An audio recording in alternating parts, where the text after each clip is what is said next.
Bienvenue sur le podcast des atypiques sensibles, un podcast dédié à tous ceux qui n'entrent dans aucune case. Je suis Nadège, coach de vie certifié spécialisée dans l'accompagnement des atypiques sensibles. Mon objectif au travers de ce podcast est de te permettre de mieux te comprendre et d'oser te montrer tel que tu es. Ensemble, allons faire briller ton unicité. Ici, pas de blabla, mais du peps, de la joie, de la créativité et beaucoup de bienveillance. Si ce podcast te plaît, laisse 5 étoiles et un avis, ça lui permettra de voyager et d'agrandir la communauté des atypiques sensibles.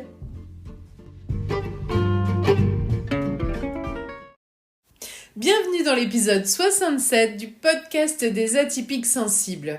Aujourd'hui, on va parler de quoi ? D'un sujet un petit peu universel, mais aussi profondément intime, le regard des autres. Et plus particulièrement, l'impact du regard des autres sur l'estime de soi chez les neuroatypiques et les hypersensibles. Alors, si vous êtes hypersensible ou neuroatypique, vous savez à quel point ce regard-là peut parfois peser lourd. Cette sensation d'être trop, d'être différent, d'être pas comme les autres, et de vouloir s'adapter parce que on se dit que ça va être plus facile si on devient comme monsieur et madame tout le monde, on va se noyer dans la masse, on va moins se faire remarquer et on finit souvent par s'éloigner de soi-même. Alors dans cet épisode, on va aller voir pourquoi finalement ce regard-là, il a un impact aussi fort sur notre estime de nous. D'un point de vue psychologique et neurologique, ça s'explique. Et puis comment cette peur du jugement, elle fait pour s'installer tranquillement depuis l'enfance.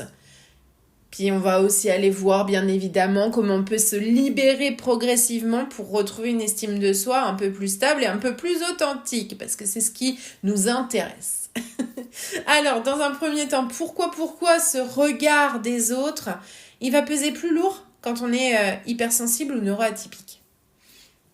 En fait, tout simplement parce qu'il y a un besoin d'appartenance qui est un des besoins fondamentaux de l'être humain, qui va se heurter à un sentiment de décalage. Et ça, c'est une étude qui a été menée quand même il y a un certain temps, parce qu'elle a été menée en 95.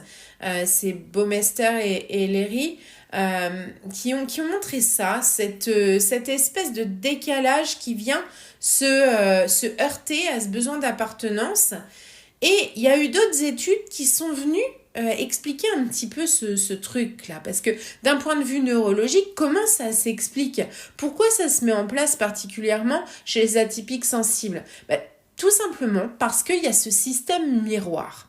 Et en 2010, il a été montré par Rizzolatti, je crois, que les cerveaux hypersensibles présentaient une activité plus intense dans des zones qui sont liées à l'empathie et à la perception sociale. Ça veut dire quoi ? Ça veut dire simplement qu'ils ressentent plus finement les émotions, mais aussi les jugements implicites des autres. Et ça, même sans aucun mot. Alors, on s'en doutait un petit peu, parce que quand on le vit, on le ressent bien, que les émotions, on les ressent plus finement.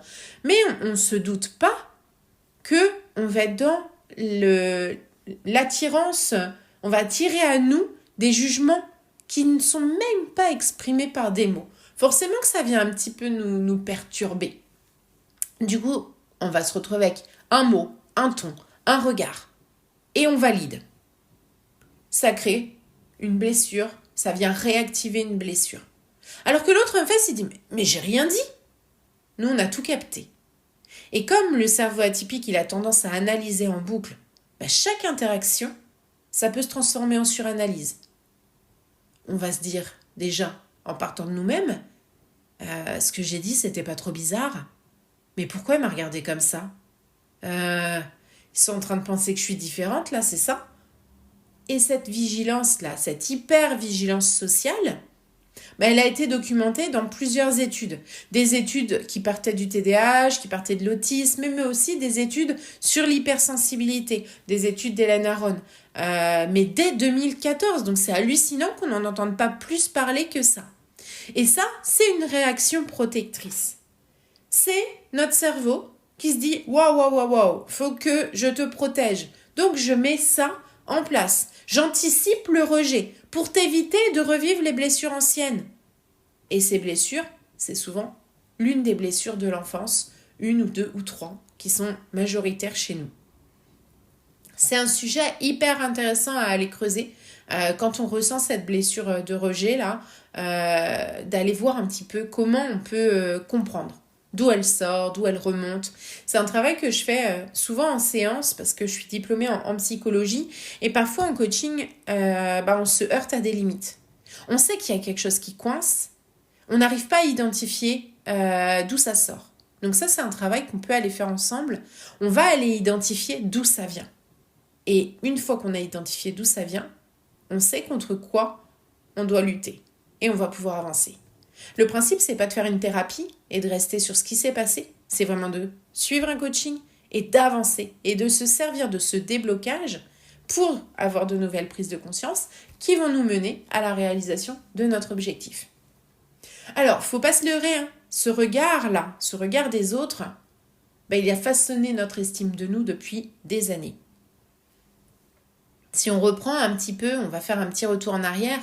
Dès l'école, beaucoup de personnes atypiques sensibles ont entendu des phrases comme « Ah non, mais tu pleures trop. Ah, mais tu tiens pas en place. Ah, mais t'es toujours en train de rêver. Concentre-toi. Ah, mais tu devrais faire plus d'efforts. T'es dans la lune. » Ces remarques-là, répétées pendant des années, elles créent ce que les psychologues appellent des schémas d'inadéquation. Allez voir l'étude de Jung en 2003, je crois. Il a vraiment parlé de ce schéma d'inadéquation.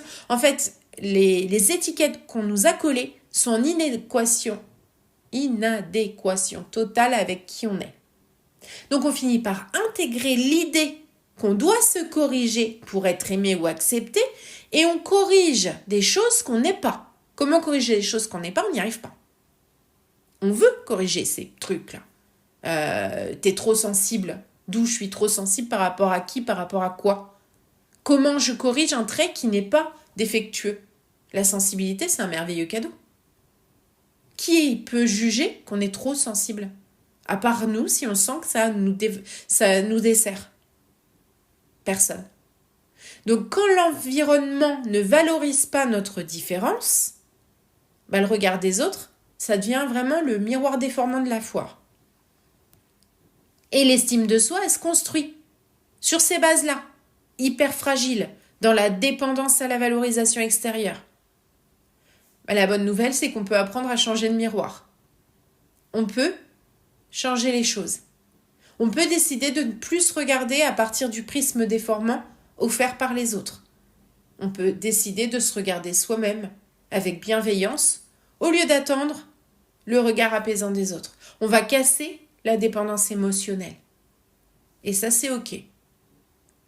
On n'a pas besoin du regard de l'autre pour juger notre valeur.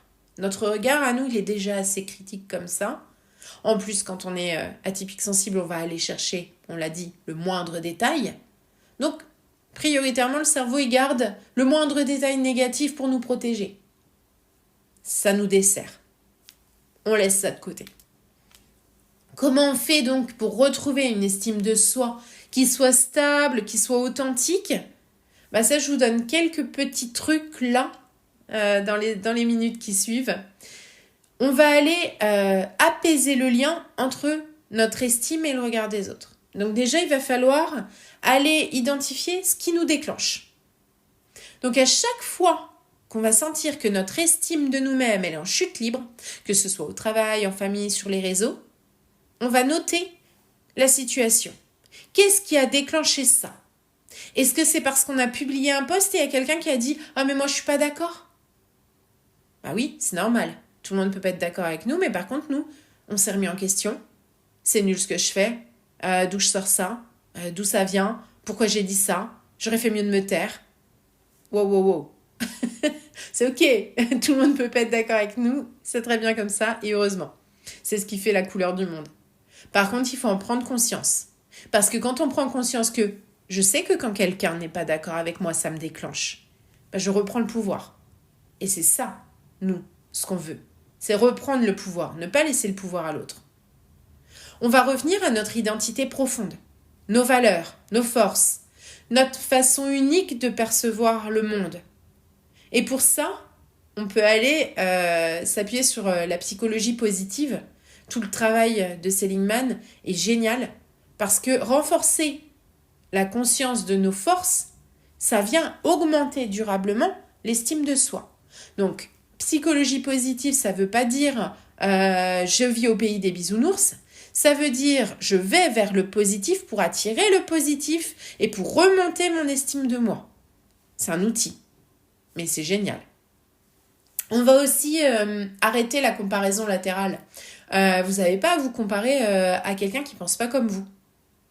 C'est comme se comparer à quelqu'un qui a 10 heures d'expérience alors que nous, on débute. Ça n'est pas utile. Votre cerveau atypique, il n'est pas en retard ou en avance. Il est juste différent. Il est différemment efficace. Il est au top du top dans certains domaines où les autres peuvent être moyens. Mais vous pouvez être moyen dans certains domaines où les autres sont au top du top et c'est ok comme ça. Il faut de tout pour que le monde fonctionne. Donc voilà, on revient à ça. Mon cerveau neuro-atypique n'est ni en retard ni en avance. Il est parfait comme il est. Et on vient se reconnecter à notre corps. Parce que le regard des autres, ça se ressent souvent physiquement. Je sens peut-être une tension au niveau des épaules, au niveau de la nuque. Une crispation. Je ne respire pas exactement comme je devrais respirer. Mon souffle, il est court. Et en revenant au corps, par la respiration, par le mouvement, on reprend la main sur nos ressentis. Je sens des tensions, je respire jusqu'à ce que la tension s'évacue. Je reprends le pouvoir. Ce ressenti ne m'appartenait pas. Il était en lien avec le regard des autres. Il n'est pas à moi. Pour ça, je vous ai préparé un petit exercice guidé qui s'appelle le miroir intérieur. Vous allez pouvoir fermer les yeux un petit instant et imaginez que vous tenez là, juste en face de vous, un grand miroir. Vous le tenez là. Il est léger, vous l'avez dans les mains. Et ce miroir-là, cette fois-ci, c'est pas votre apparence qu'il reflète. Il reflète votre énergie, votre vous intérieur. Celui qui s'en fiche de plaire, celui qui n'a rien à prouver. Regardez-le, droit dans les yeux. Prenez le temps. Et dites-lui, tu n'as pas besoin d'être compris pour avoir de la valeur. Tu es déjà assez, exactement comme tu es. Laissez le calme s'installer. Laissez votre corps se relâcher. Reconnectez à votre respiration.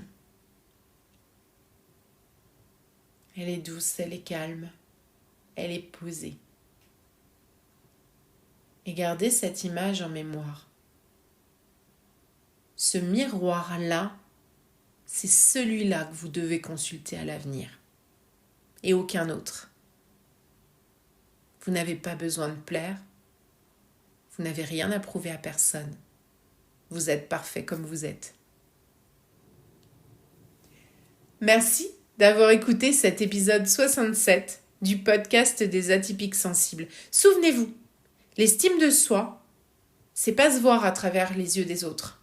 C'est juste apprendre à se regarder avec beaucoup de douceur, de bienveillance, de compassion. Si cet épisode vous a touché, si vous l'avez aimé, pensez à le partager, que ce soit par mail, par un petit message ou sur vos réseaux sociaux. Pensez à le partager à quelqu'un qui en aurait besoin. Si vous voulez des petits cadeaux, si vous voulez en savoir plus sur mes accompagnements, vous pouvez cliquer sur le lien juste en dessous. Il y a aussi la possibilité de réserver un petit appel de 30 minutes où on échange en douceur avec beaucoup de bienveillance sur ce qui parfois peut vous prendre beaucoup d'espace mental et qui pourrait être libéré. Prenez soin de vous, prenez soin de votre regard intérieur et on se dit à très vite pour un nouvel épisode.